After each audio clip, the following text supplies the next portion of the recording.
So this is our last segment together.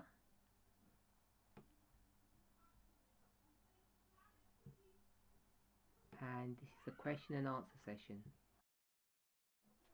In regards to courtship, if a couple continues to court for more than 3 years, are there any problems, or what advice can you give this couple? So if this is a real life question that someone is asking about their personal situation or a real life situation for their friend, what I would suggest is that they speak to their spiritual confidant, whether it's someone significant in their vicinity, an elder, or if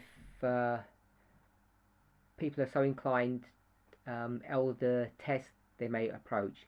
But I'd either go, depending on where this person is, to your local elder, then your continental elder, or elder test. The preference is to go to local elders and your continental elder first in order to seek for counsel. So I think the first thing I would want to know is why they're in courtship for 3 years. How did they meet? Is there an issue, or there are problems? Is there a reason why it's so long? Because normally a courtship wouldn't be that long, but each situation varies one from another. Assuming there is nothing fundamentally wrong, no problems, both partners are happy and healthy, then there isn't anything fundamentally wrong with being in a courtship for 3 years.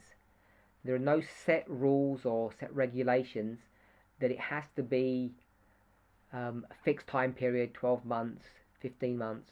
It can be 12 months, it could be 5 years. The longer it is, the more we would question, or we should question, the couple should question, why is there a problem in making the final commitment into engagement leading into marriage? Why would it be taking that long? There may be reasons.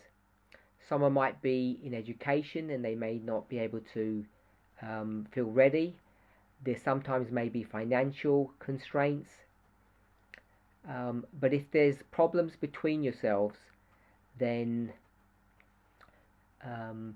3 years would indicate that the problems are probably quite serious and you may need help addressing them. The other reason that comes up often is, in my opinion, this is just my opinion, people begin to court prematurely without first being friends.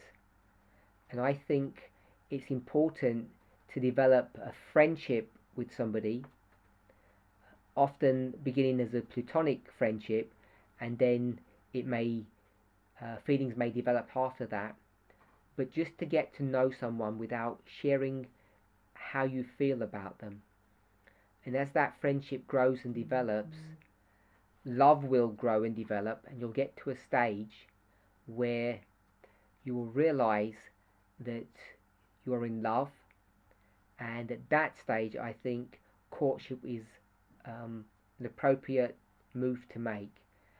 And if you've followed along those kind of steps, you've already known the person around 12 months as a minimum, perhaps even up to 18 months.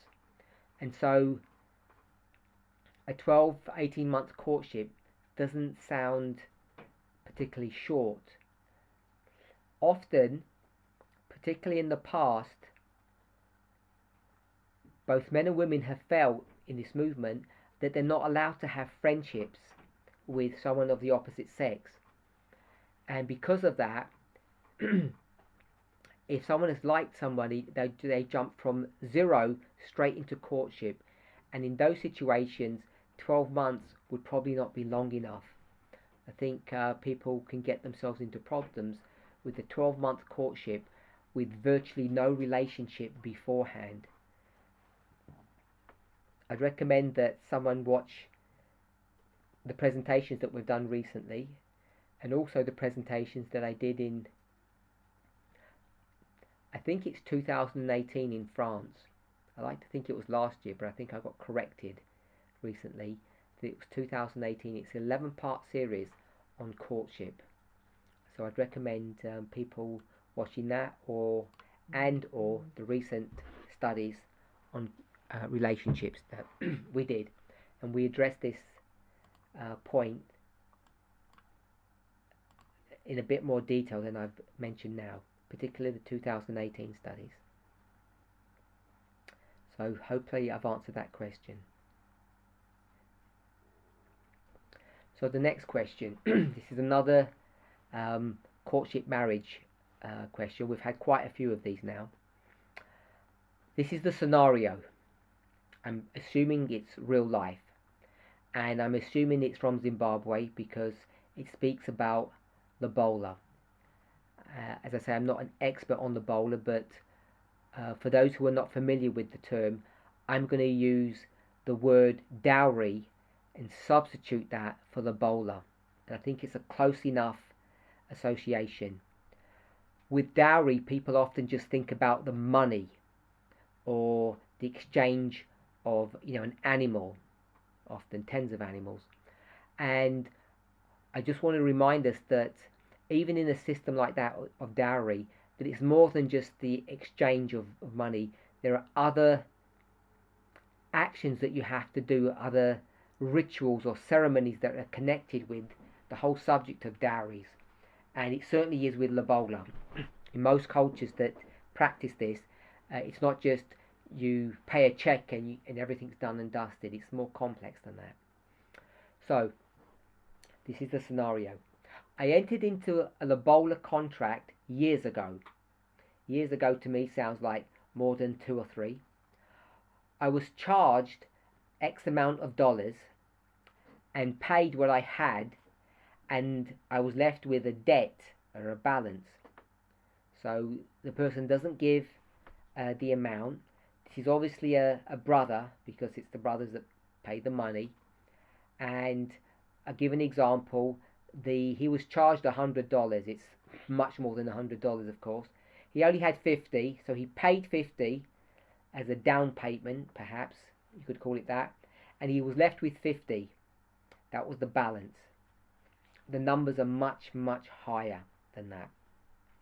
The signing of the contract was before or in front of all my family and my father-in-law's family. He calls it a delegation because it's often more than just family or immediate family. It can be relatives, uncles, aunts, etc.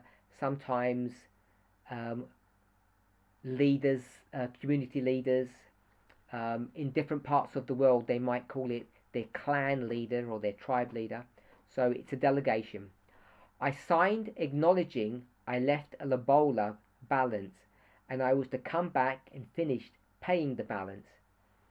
The contract is recognized by law. The government recognizes customary marriages. Now my father-in-law has come requesting I settle my balance. The contract I entered in, when he entered into the contract, it was in the times of ignorance, but now I know the truth. I am caught. So he's caught between honouring his legal obligations and the truth that he has learned. What is my counsel, what is your counsel on how I should proceed in view of my contract obligations and the fact that if taken on a legal basis, the law of the land supports my father-in-law? So this might seem a thorny subject, but we have actually already dealt with a number of cases like this.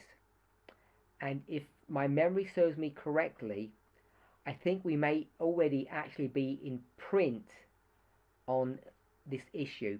I'd have to go back and check. What I would recommend to this brother is if he goes and contacts Elder Tabo, because I assume this brother's from Zimbabwe, it sounds like that. And Elder Tabo will be able to go into more details about how we've addressed this issue, because we have addressed it. It's not new and it's not unique. And for those of you who are listening, obviously my brother, the answer is that we would expect you to complete your obligations, your contractual obligations, to finish paying them, which is one point, but also to reiterate to both sets of parents, both families, the following piece of information. And that is this, that all the rituals and ceremonies that surround the inequality, I want to call it the slavery of Lobola, the couple will no longer participate in. So if, for instance, the husband's family comes to visit him, that the way he and his wife will interact with their family will not be according to the customs of headship, I want to just call it slavery, or you might call it the bola. All of these rituals and ceremonies that need to be practiced in order to maintain these cultural and social norms. So they should be made aware of that you will no longer participate, whether they like it or not. So you should be very strict and rigid about that. When it comes to the payment of the balance, we counsel people to not break the law, but to pay the money. But only pay the money once, as I've already said, that they've made the situation clear about their views on the bola or dowry, and they won't practice that in their lives. Their children, if they were to come of age, they won't be brought up that way. They won't have that kind of a marriage. And the reason they may need to make all these things clear, because those things impact family members. So I'm hoping that is clear. I'd recommend that the brother speaks to Elder Tabo. We may already have a document or some guidance on this. If we don't, he will be able to give you some more help on this subject. But the answer is, you need to inform both sets of families that you do not practice all the rituals, the ceremonies that are connected to this human trafficking, Lobola, but that you will finish paying off the money, the debt, because that's a legal obligation.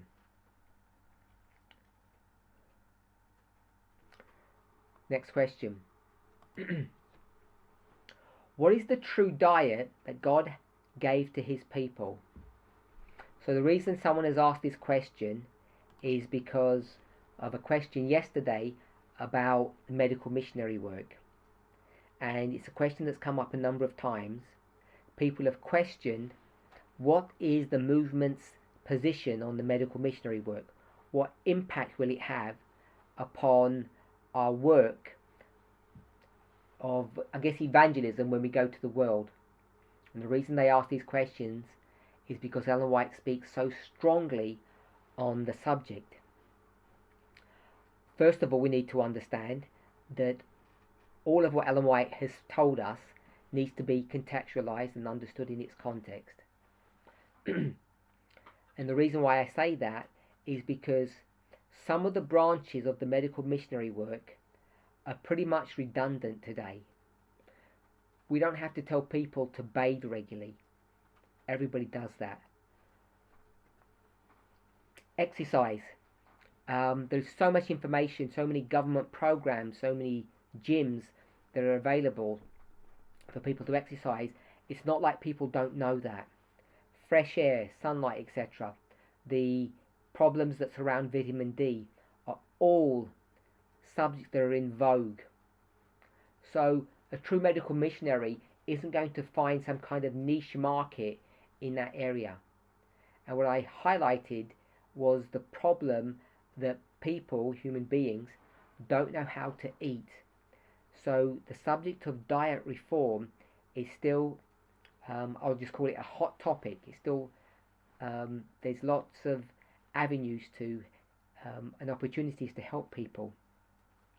The problem is that as a people, from my observation, and I've been observing for a long time now, we don't seem to have a common consensus of what the true diet is that we should be eating. You can read the Spirit of Prophecy, you can glean information there, you can speak about having a vegan diet, but that really is not enough information.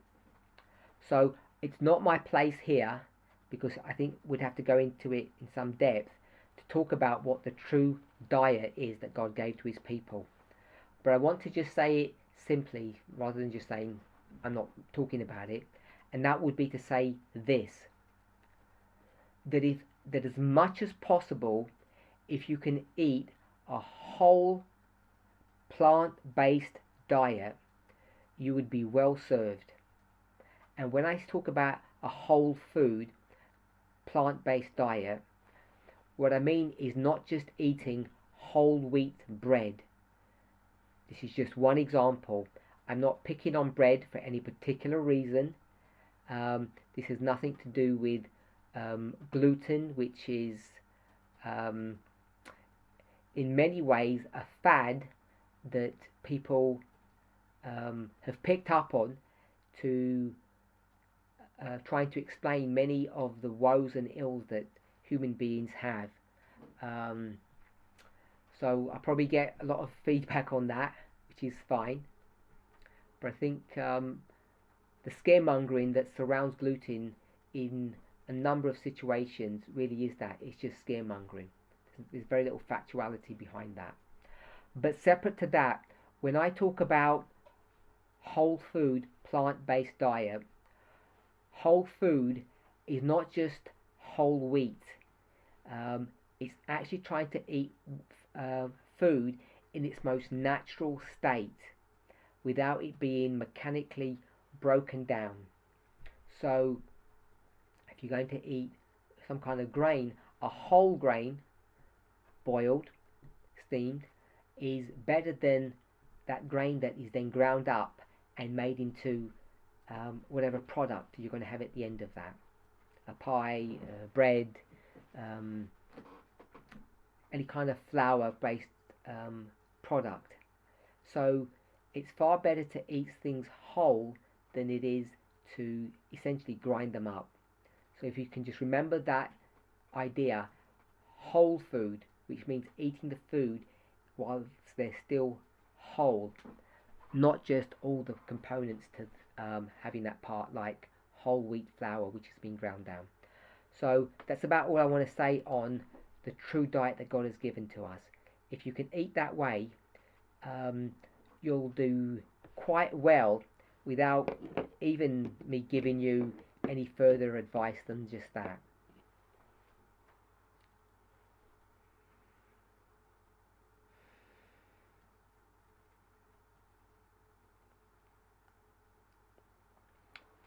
Next question. What do we say about financial stability in this movement? Particularly on my side, I don't know what that means. I assume he's talking about his side of the world or his side of the water. Particularly on my side, most of us are youths, and we really find it difficult to carry on without financial stability. And this is due to the fact that most secular employment demands that people should work on the Sabbath, as well as in the business world.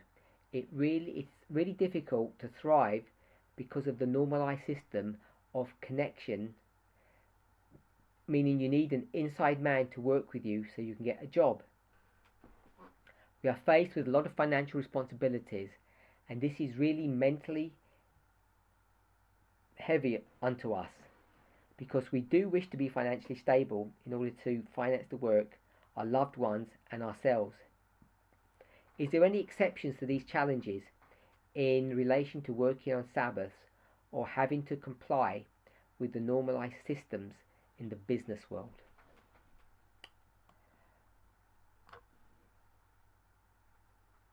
So the person asks this question in the framework or the context that they are suffering or struggling with something that's relatively new.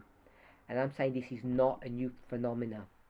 The idea or the question of working on Sabbath is an age-old one.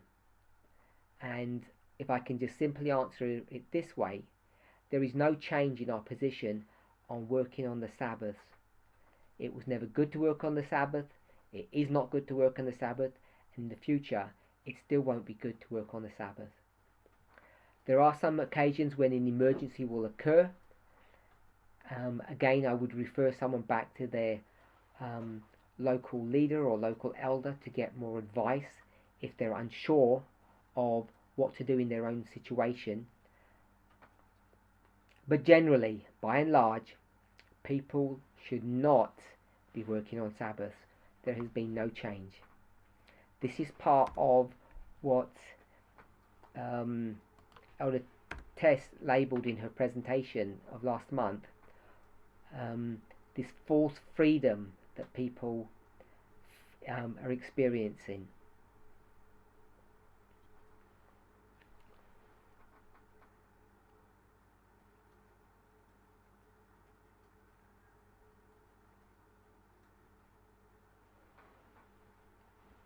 Next question. Since we have been studying what we need to do to serve our fellow human beings with love, that means we have to be there for them whenever it is due or necessary for us to do that.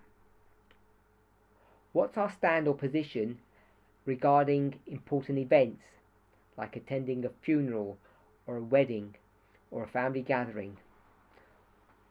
And the context is of close friends or close family on the Sabbath day. So I'll try to repackage the question. What's our position on important events such as marriage and funerals if those events are occurring on the Sabbath day? How should we respond? So, particularly the issue of funerals has been addressed already in this movement. We know there's clear evidence that our forefathers, the pioneers, the early Adventists, they would have funerals on the Sabbath day. It's not that I don't think it's super rare occurrence.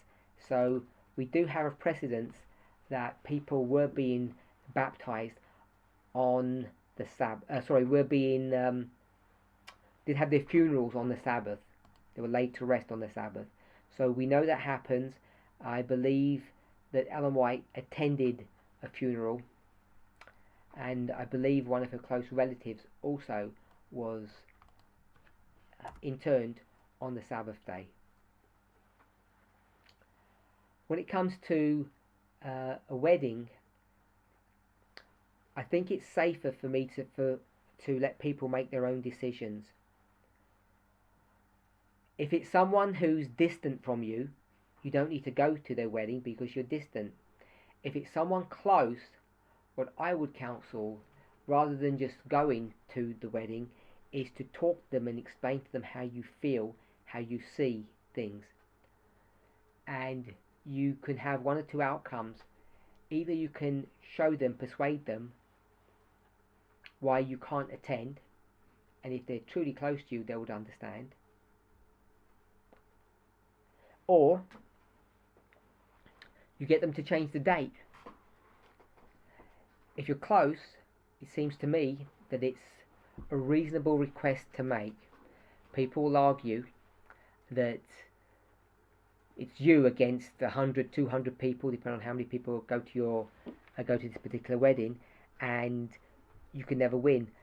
But if you're going to invite 150 people, the vast majority of those people are friends or strangers or distant relatives. They're not close. So if you're really serious about this subject,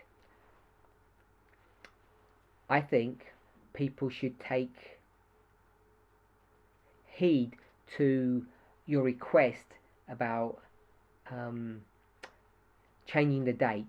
If they're unwilling to do that, then I think it's reasonable to talk to them about the difficulty that you're facing. And again, if they really were caring and loving and you had a good relationship with them, which hopefully you do, then they would understand that you can't make it that day for them. So I would suggest that for weddings we don't attend. Funerals are a bit more problematic because funerals can happen at any time and catch us by surprise.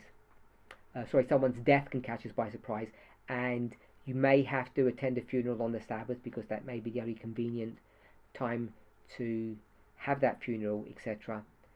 And as I say, we do have precedents for that funerals were conducted on the Sabbath day, and Ellen White attended.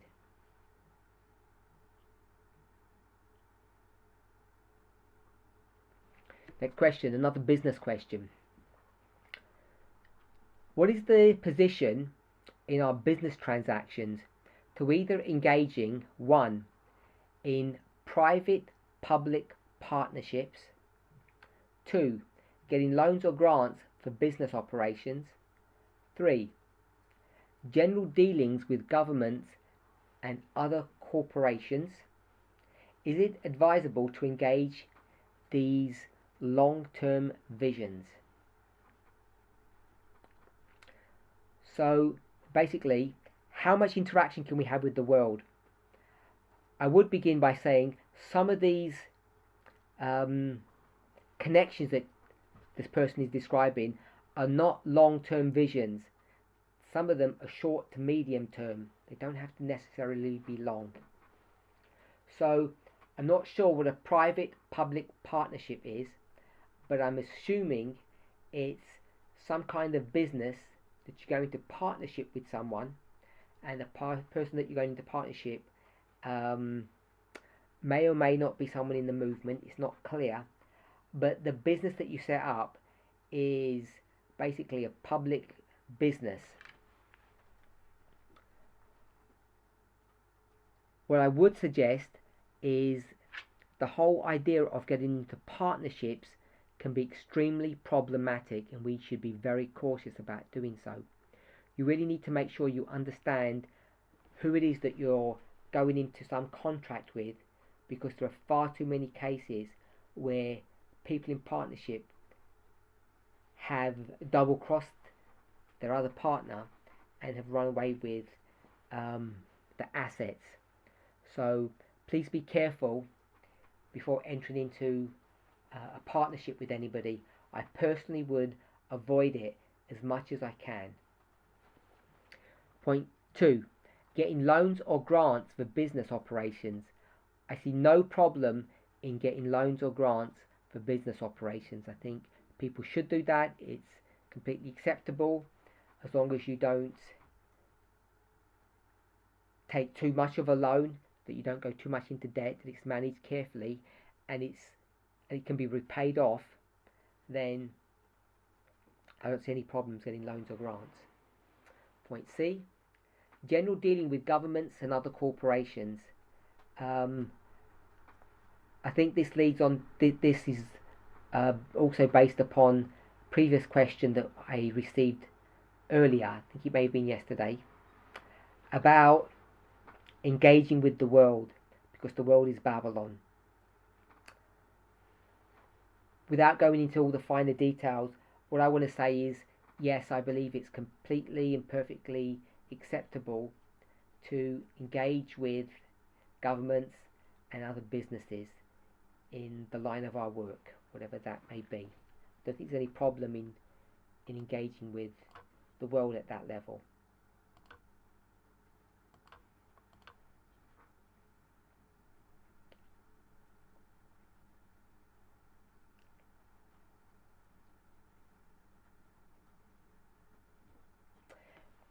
in relation to or in connection to what the Bible teaches and what Ellen White says about the nature of man. I guess the person wants an answer to that. What's the connection between how the Bible teaches the nature of man and how Ellen White teaches the nature of man? For example, in Genesis chapter 2 verse 7 and the threefold nature which Ellen White gives, what are the connections? So if you can open your Bibles to Genesis 2:7. And the Lord God formed man of the dust of the ground, and breathed into his nostrils the breath of life, and man became a living soul. So the question someone's asking is, how do we relate to what the Bible teaches and what Ellen White teaches? So this is based upon some of the material that I've presented this weekend about how we read things. So I think this is a nice example that Ellen White talks about a threefold nature, and obviously in Genesis 2:7 you don't see a threefold nature, you see a twofold nature. Now Ellen White speaks about the mental, spiritual and physical nature of a human being, mental, spiritual and physical, but in Genesis 2:7 you don't see that. You just see the physical, and then you see this breath of life, two parts. I don't think there's any contradiction between them. When you see what's spoken of in Genesis, the internal workings of Adam, the human being there, isn't well described. Its purpose isn't to explain the nature of his kingdom, the nature of man. It's just given a small synopsis of how human beings were created. Ellen White's commentary gives much more detail. So I don't think they're contradictory terms. You have to read those things in context.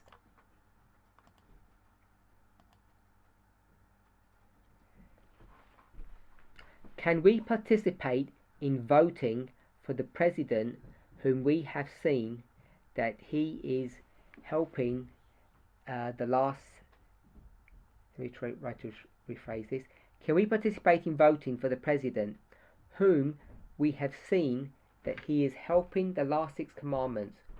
Or in short, can we vote? So I'm not fully sure what the person is asking about the last part of the first question. The second question was straightforward. In short, can we vote? I think you can all go to Ellen White and see what she says about voting. I really don't have a strong opinion on the subject.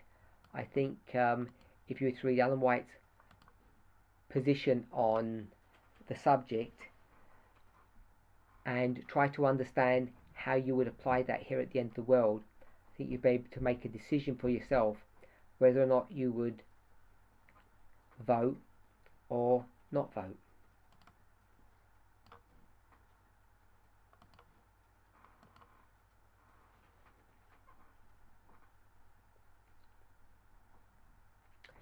If the words may evolve from chapter to chapter, how are we supposed to know what they mean?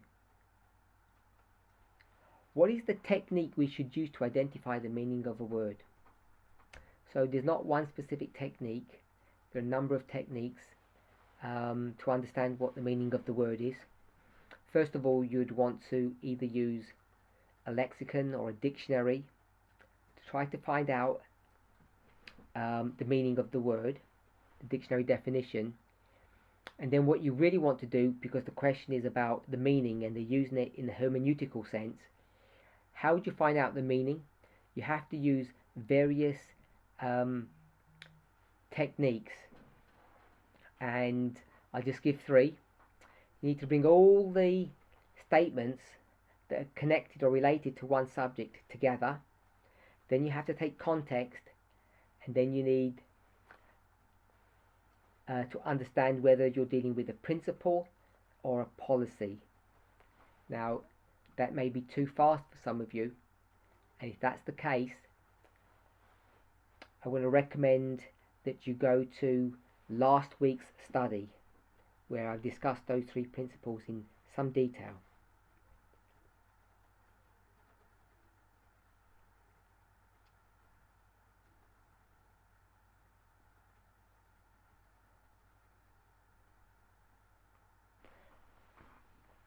So this word is evolving through the chapter, and in order to understand what is meant by that word as you travel through the chapter, you have to look at context, the immediate context, what's going on in the outside world.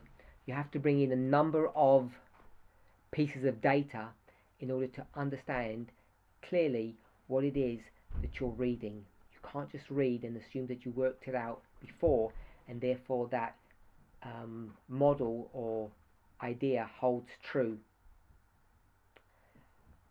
Person mentions chapter to chapter. I mentioned from verse to verse. Daniel 8:12, Daniel 8:11 talks about the daily, and you see completely different meanings for those two words depending on the immediate context. So that's how we're supposed to do it. It's really to understand context in order to identify the true meaning of the word.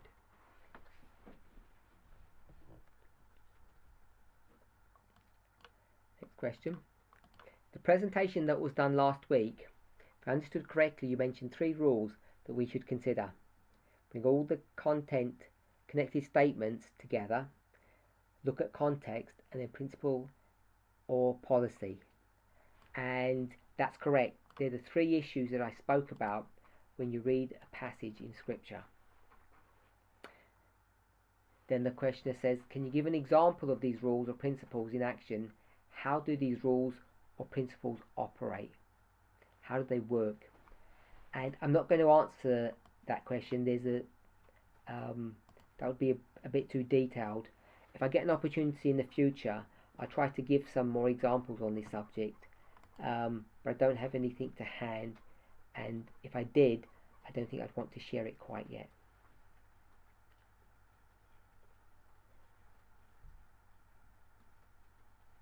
So that's all the questions that I received today. So now I'm going to go and revert back to the questions that I missed yesterday. My question: as an individual, why should I be in this message, this movement? What is in it for me? So I want to answer that question by quoting from the United States President at his inaugural speech. He said this: ask not what your country can do for you. Ask what you can do for your country. So you'll see hopefully that this is a chiasm. There's a balance there. But separate to that, what I want us to see is the question that's being asked in our question is the same one that's being addressed here. The questioner wants to know, why should he stay in the movement? What is in it for him? And what I want him to see is that he shouldn't be asking, he or she shouldn't be asking what the movement can do for them. They should actually be asking, what is it that they can do for the movement? This is what the President's words mean. Don't ask what the movement can do for you. Ask what you can do for the movement.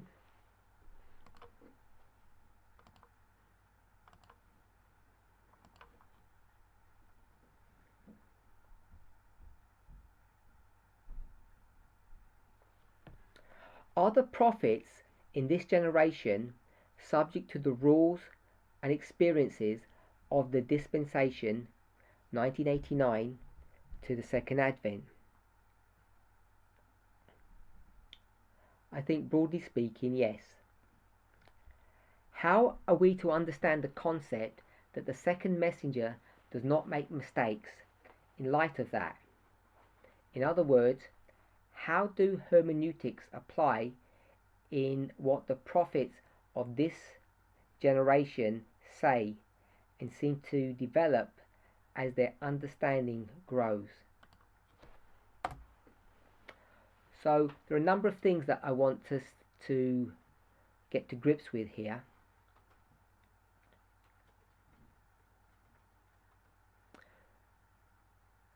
if you've kept track of the studies that have been presented with respect to the first angel and then the second and third who join forces, come together, when you consider those two, we have said that the first angel always has mistakes built into their message, preconceived ideas. And we can say that from different perspectives, that it's something that's negative, but we could also say as a matter of fact or a matter of necessity. It's necessary that when they come out of this Laodicean condition, they have to draw people to this movement, and in order to draw them, they need to give them a bait before they switch on them, which is called a switch and bait technique. And unless they did that, they wouldn't be able to create a movement.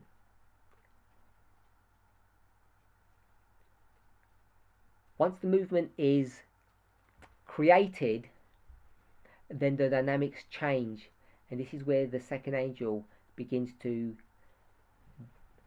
come on board and to preach its message.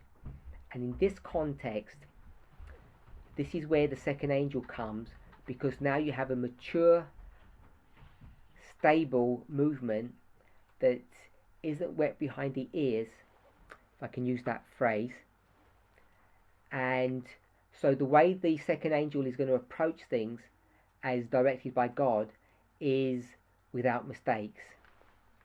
Now obviously we're all human and we have our own idiosyncrasies which can produce perturbations in some of the things we do or say.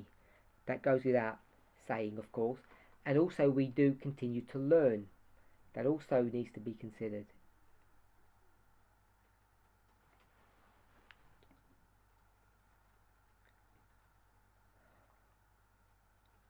I've already alluded to the fact that Ellen White develops her understanding of doctrine or theology, and therefore we would assume that we too in this movement would develop our understanding, our thinking on the subject.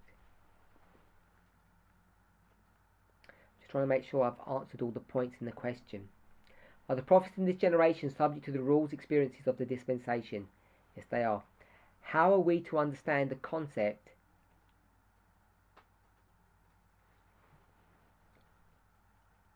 Let me rephrase this. How are we to understand the concept that the second messenger does not make mistakes in light of that?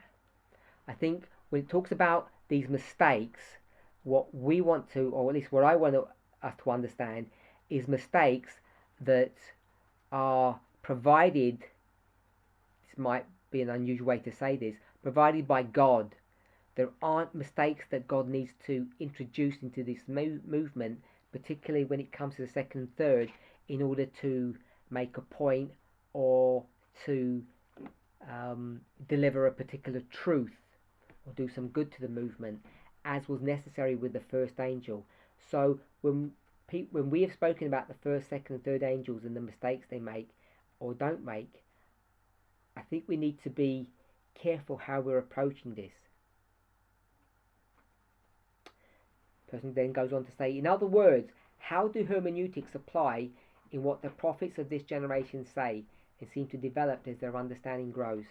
A few years ago, 2015 into 16, this movement got really excited about the Hazon and the Mareh visions.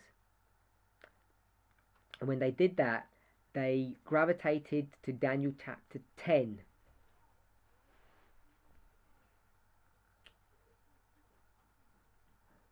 And when they did that, we knew in some shape or form that that event was going to occur at midnight. And knowing that, the question that I posed as I went around teaching was the following. Daniel has a Marah experience, vision in Daniel chapter 10. He falls to his knees and he goes into, I'll just call it a vision. The question I asked is, when we take that experience, that parable, and bring it into our own experience, our own generation, does that mean on one particular night, all of the priests of this movement, when they go to sleep, that they are going to have this visionary experience, this Marah experience? They're going to look at Christ and they're going to have a response that looks like death. Are we going to have that experience? For one thing, it couldn't be all on one night because we live all around the globe, so it'd be all in 2 nights. That would be the first problem. And the second one is that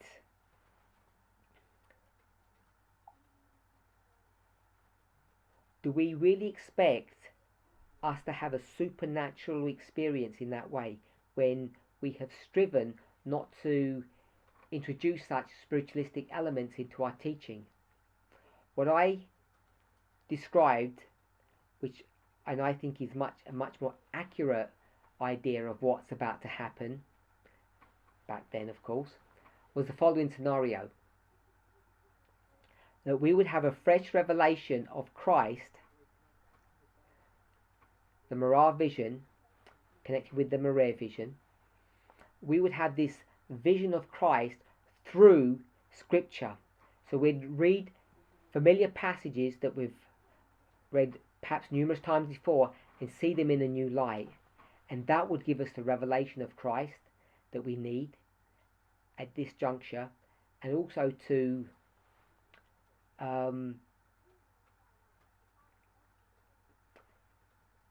help us to see what that would look like. So I'm saying we would go to familiar passages of inspiration, and we would have a fresh revelation of Christ than we had had beforehand using the same data. That's what I was suggesting the Marah experience would be. So having said that, let's come back to the question. In other words, how do hermeneutics applying what the prophets of this generation say and seem to develop as their understanding grows? There's no problem in having a development of one's understanding and growth. Elder Tess and myself have advocated that and have been proponents of this for a long time now. We are not trying to shy away from the idea that not only us but other people in the movement do grow in their understanding. But what we want to see, what we want to understand, is that when we talk about this growth and development, that the movement currently is not making mistakes in the following sense, that these are problems that God has shown us or not shown us because of some kind of inherent weakness in us. That's what distinguishes the first angel from the second and the third.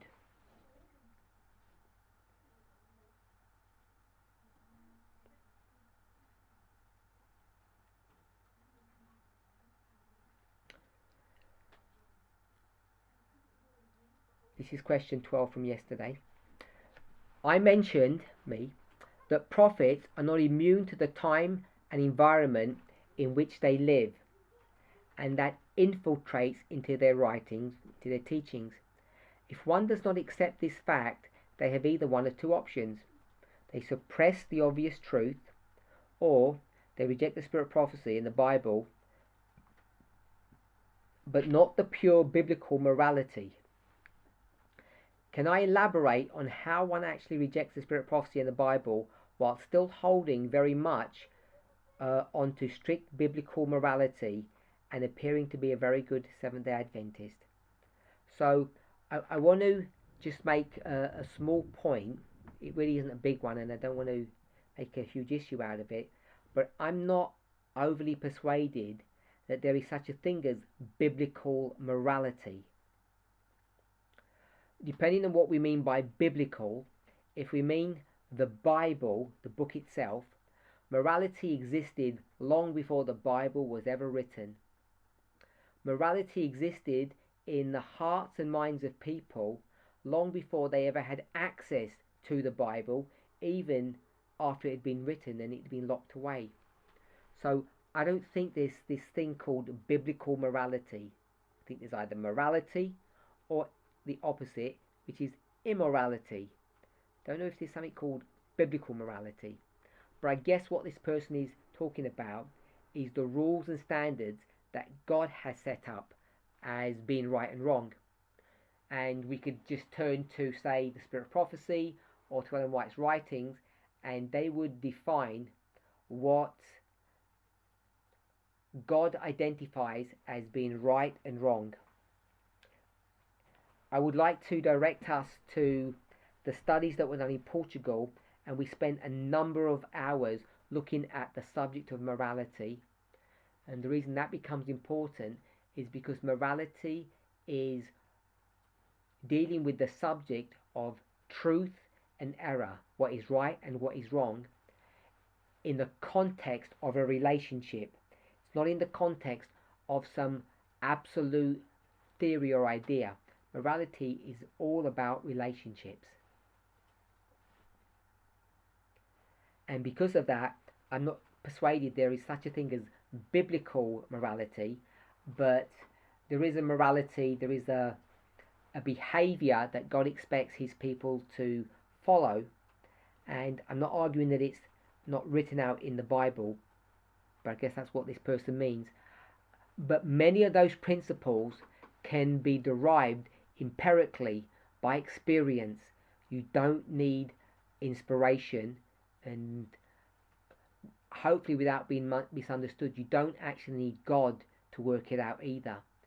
It's inherently inbuilt into the system, into the machine that you and I are. We're a machine, we're a threefold nature machine. We are in many ways autonomous beings, that we can think for ourselves, make decisions for ourselves, and based upon that principle, there are millions, billions of people in this world who are not Christians, don't follow a biblical model, are atheistic, or of another persuasion in their religious beliefs, and they seem to be pretty moral as well. And in fact, surprisingly, they have pretty much the same set of morals that we have. Not so surprising, obviously. And I'm saying the reason that they do is because this morality is inherently inbuilt into a human being.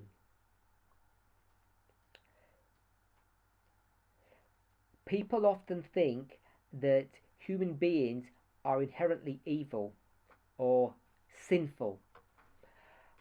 We spoke about Dr. Timothy Jennings in our last presentation, and one of the things that he spoke about is that humans are infected with sin like it's some kind of disease, and he said he affirms to that, and it's true and it's correct.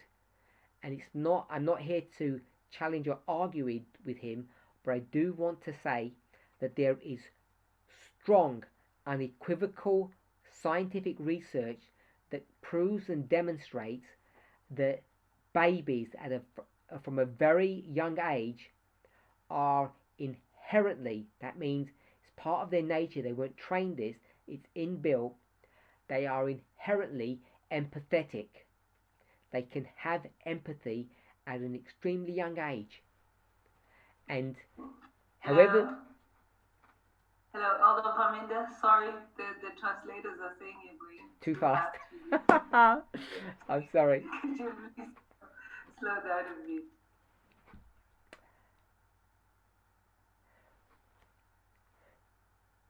People believe that human beings are born naturally sinful or evil. And this is one of the models that Timothy Jennings has when he thinks that sin is like an infectious disease that we are born with. We're born diseased, and we have to find this cure. I don't want to challenge that in any strong fashion. There is some truth to that thought. However, it is far too simplistic. There is credible, rock solid research that's been done over the years, and some of this is not new, that demonstrates that babies from a very young age, which would therefore mean they have this inherently, they haven't learnt this, that they have empathy, they are empathetic. And without looking at what empathy means, its definition, we all should have an awareness that empathy is the antipathy or the opposite of selfishness. If you're empathetic, you're not selfish. There are opposite ends of relationships. So it's not as simple to say we are born infected with this disease of sin. And it's our unwillingness, our willing ignorance, our willful ignorance on such issues that cripples our ability to understand how to behave properly. When we're not willing to see that human beings were created loving creatures, it's inherent in us. We're not born inherently wicked or sinful or selfish to the degree that we do not understand what it means to have altruistic love, to have love, unconditional love for someone or something else. I am saying there is so much good evidence to prove otherwise, to prove that we do have that love inbuilt into us. We basically have to grow out of that inherent position to become the wicked people that most of us are. So I've spent some time dealing with this question, and when we speak about rejecting the Bible, rejecting spirit of prophecy, it does not make you immoral if you reject those things. This is a mistake that we have made. Ellen White says those people who reject the testimonies eventually reject the Bible, reject God, and go out into the wicked world. And that all sounds, if you like, quite comforting. If you stay, it means you haven't rejected God, you're a good person. However, I want to remind us that the world is also good in so many ways. So many people in the world are moral. And if morality means being a good person, and a good person means being like God, then there are so many people in the world, we call them Nethinims or Greeks or worldly people, they are morally good. They have biblical morality as well. You don't need to read the Bible to have biblical morality. I'm sure all of us have been infected with something, and it's called advertisement. Adverts permeate everywhere around us. You can't escape. And what happens with these adverts is that they shape and mold you into a certain way of thinking.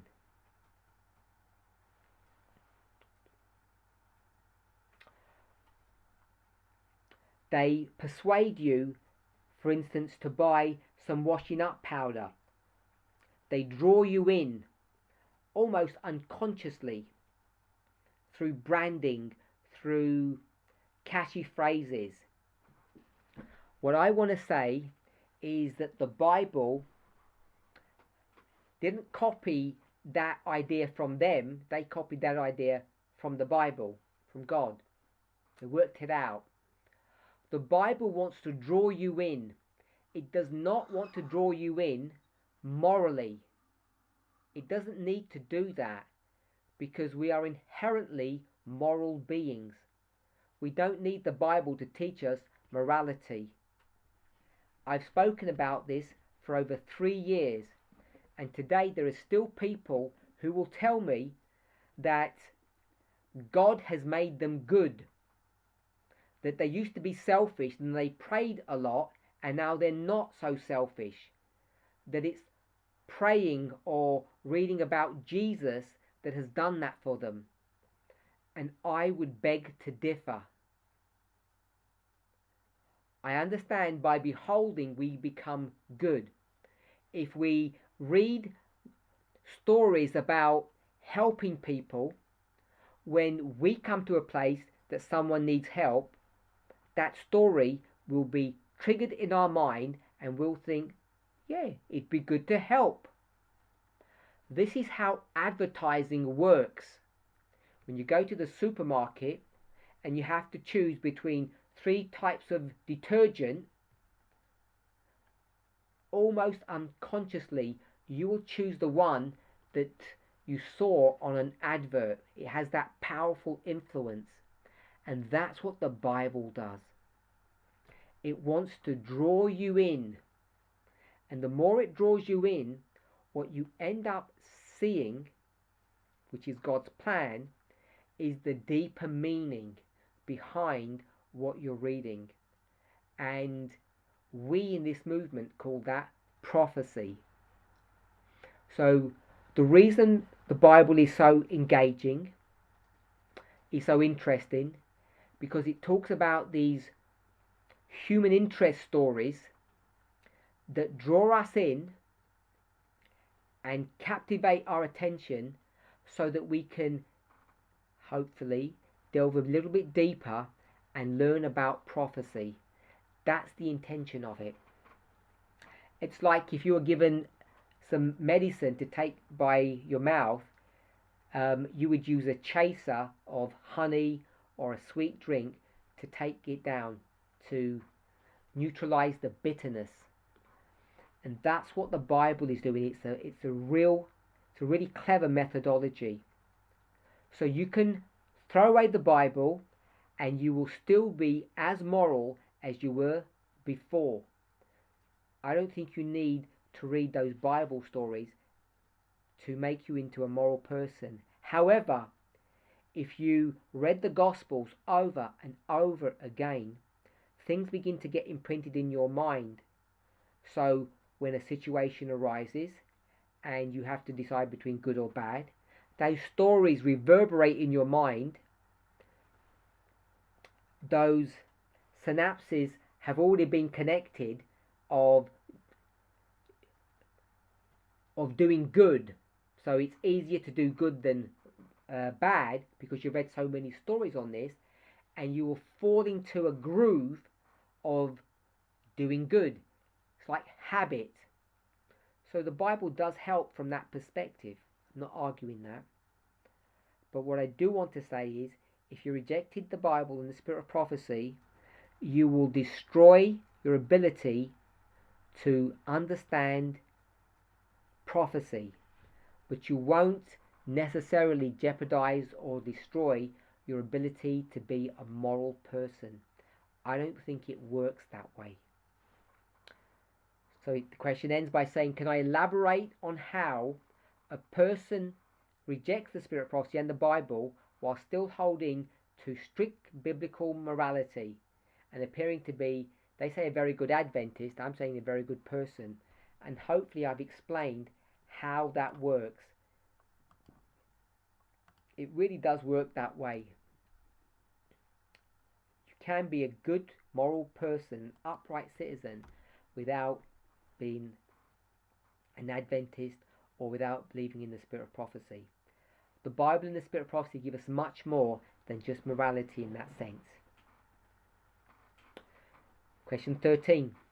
In the past, we have attacked Uriah Smith and his criticism on the spirit of prophecy, arguing that there is something like inspired words, and other just personal opinions, ending up finally in degrees of inspiration.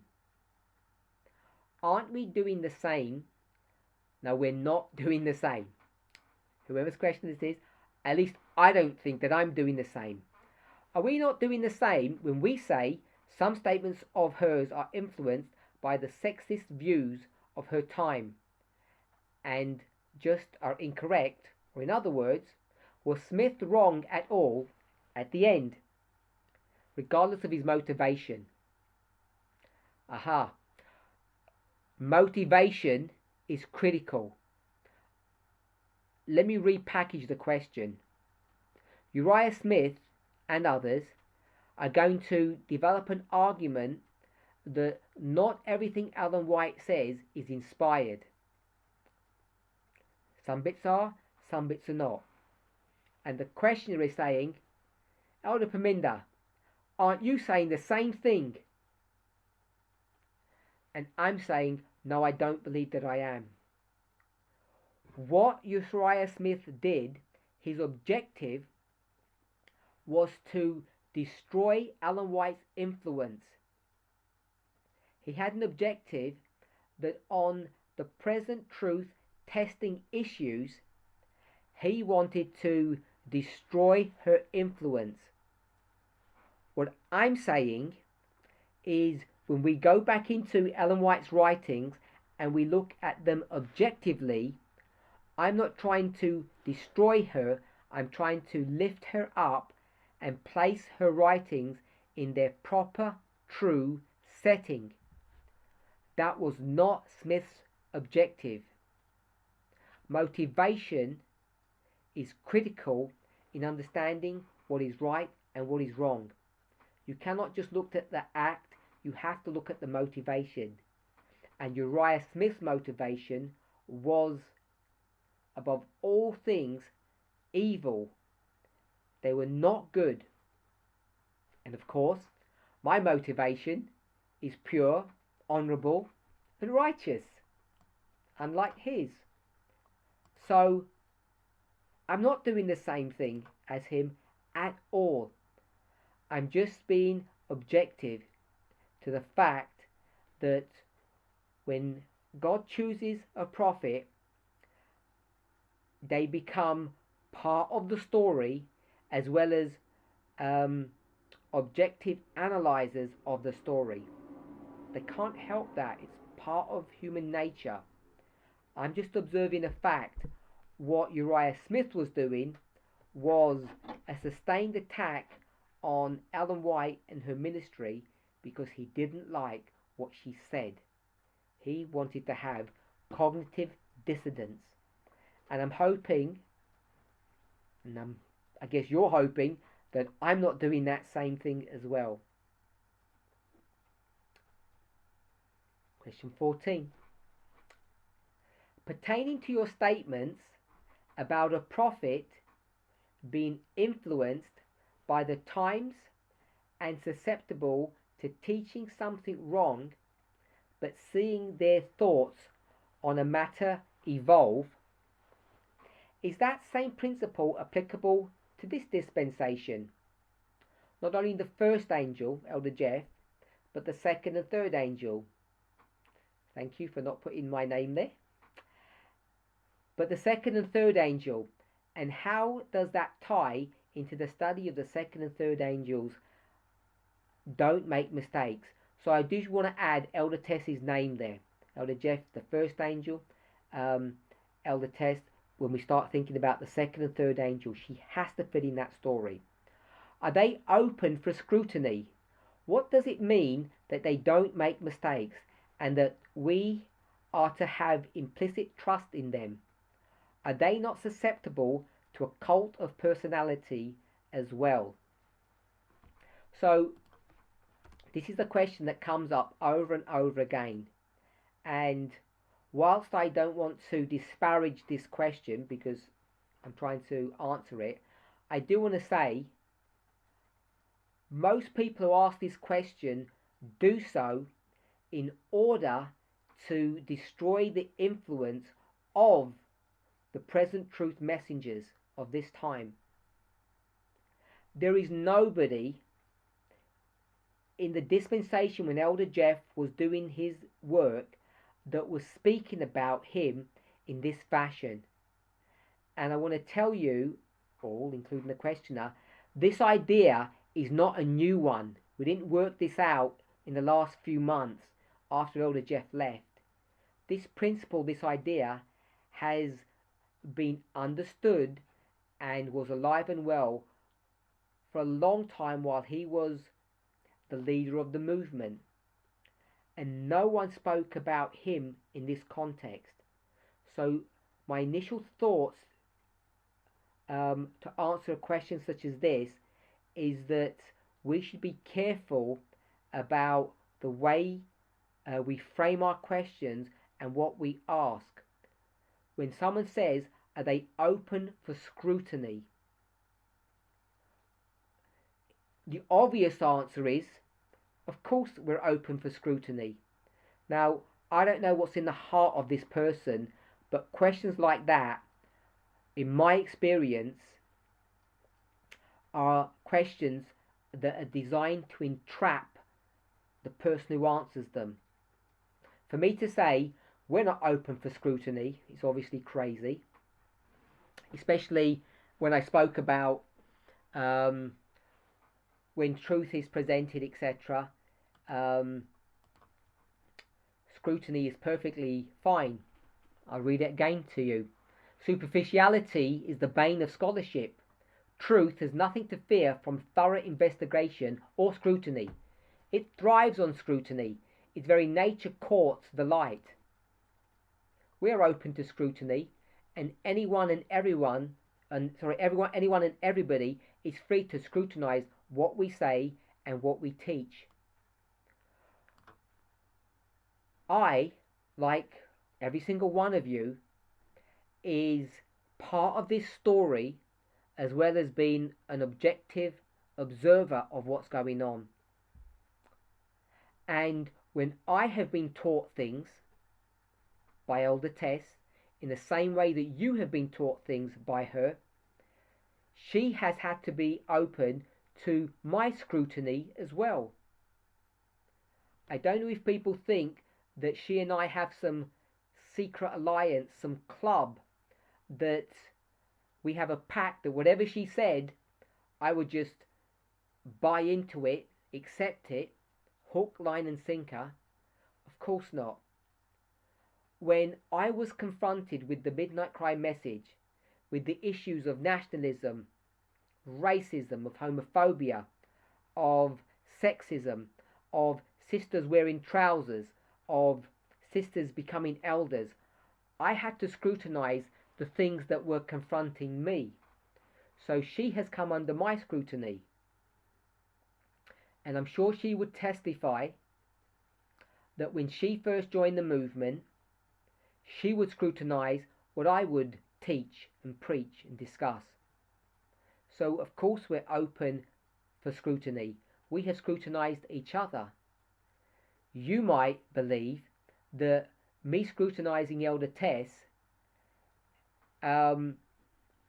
is not genuine in some way, and I would beg to differ.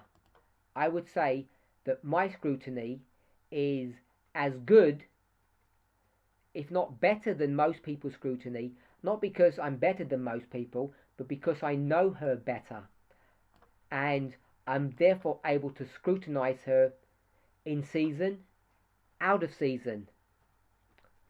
And most of you don't have that closeness to her, to Elder Tabo, to other leaders in the movement, and therefore your ability to scrutinize is not as good as those people with whom they mix on a more intimate level.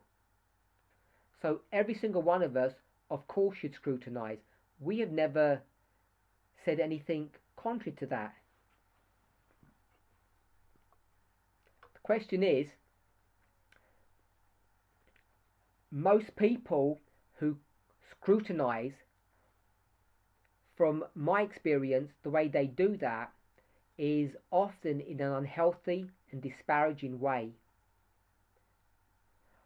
I would ask people, maybe the questioner, go back and scrutinize what we have taught over this camp meeting.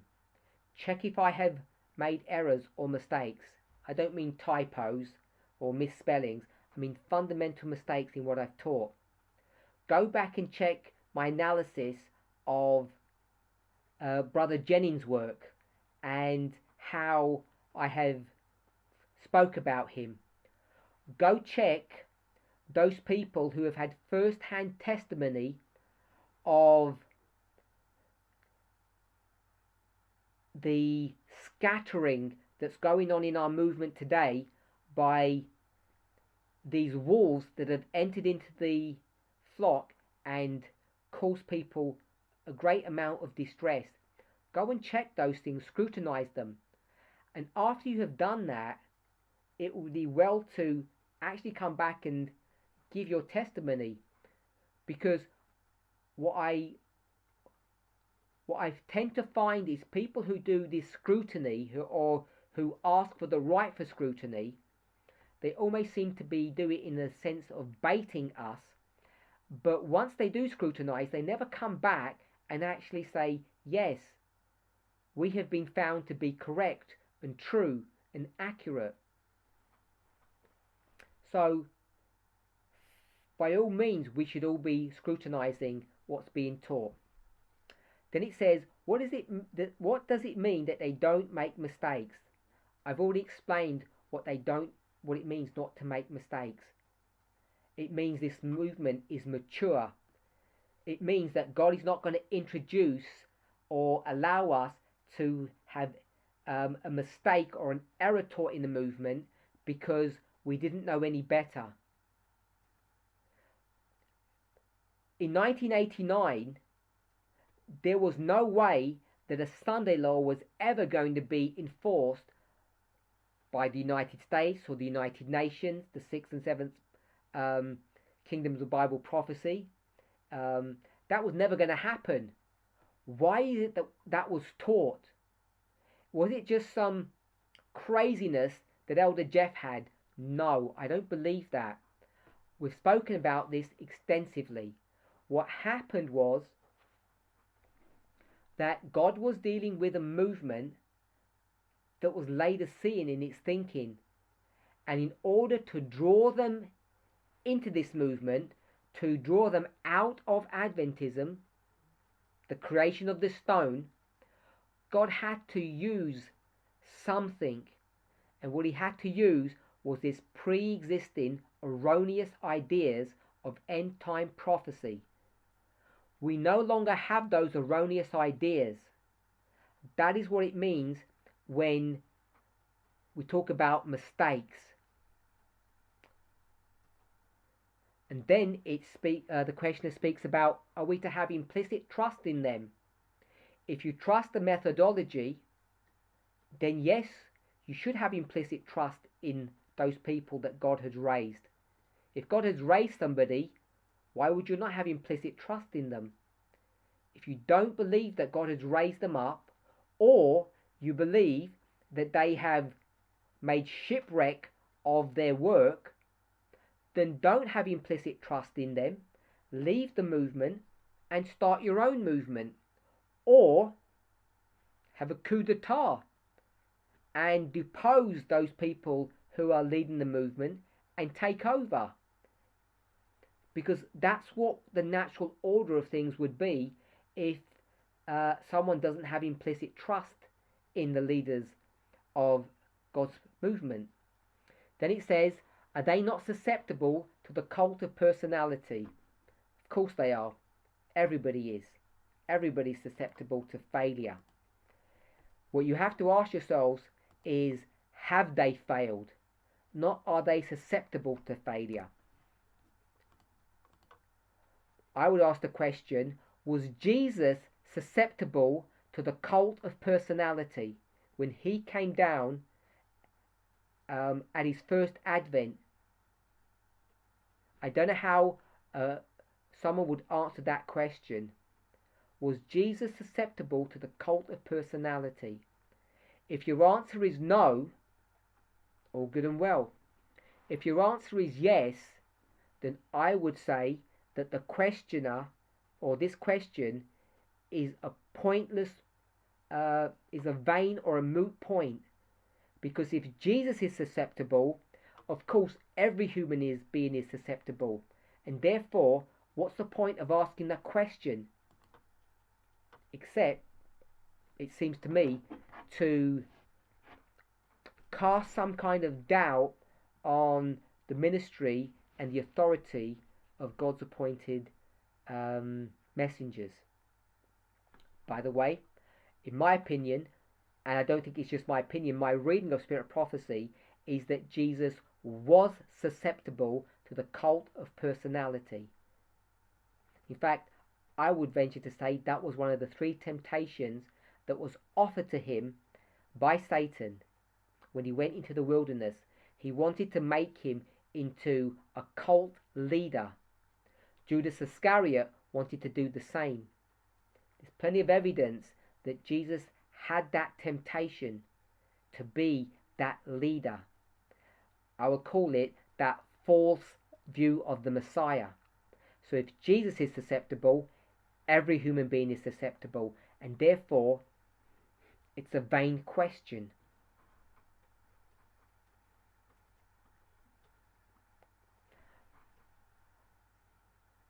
When I mean vain question, I mean theologically vain.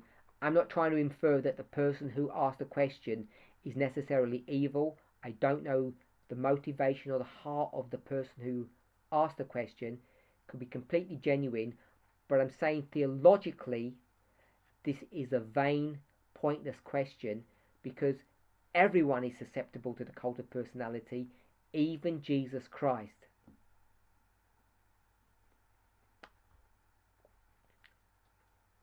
So I was given 29 questions,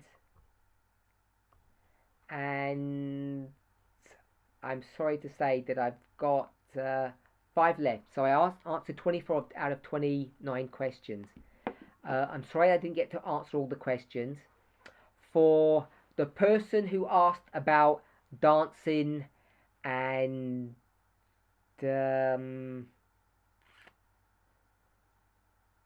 music, etc., talking about music and dancing has been sexual, etc., so I didn't get a chance to answer those questions. I wasn't particularly trying to avoid them.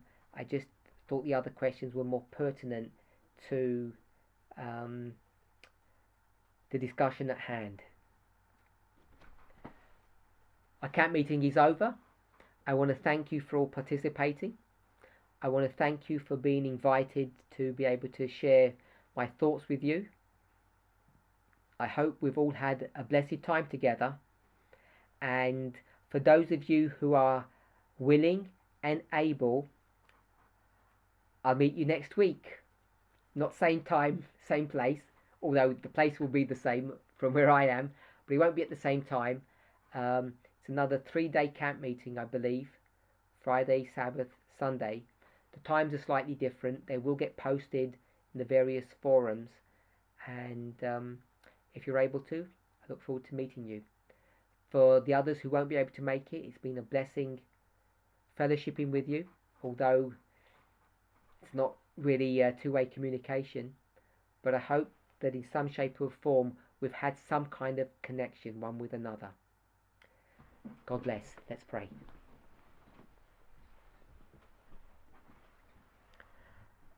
Our Heavenly Father, we thank you for your goodness and mercy. We want to ask and pray that you would guide, direct and bless us. Lord, for all the brothers and sisters who have listened to these presentations, and all those that will yet hear them, I want to ask for a special outpouring of your Holy Spirit upon them. Father, sometimes we have difficult, complex questions, and they need to be answered. I hope that I have been able to give a fair representation of your will when it comes to these issues, to these questions. For those that I have not been able to cover, I pray, Lord, that you would in some way answer the needs of those people. For the questions I have answered, I hope that they have served you well, Lord, and that they have helped to explain to your children a little bit more about who and what you are and how you think and feel. Be with us and bless us, we pray, through the rest of this week. In Jesus' name, amen.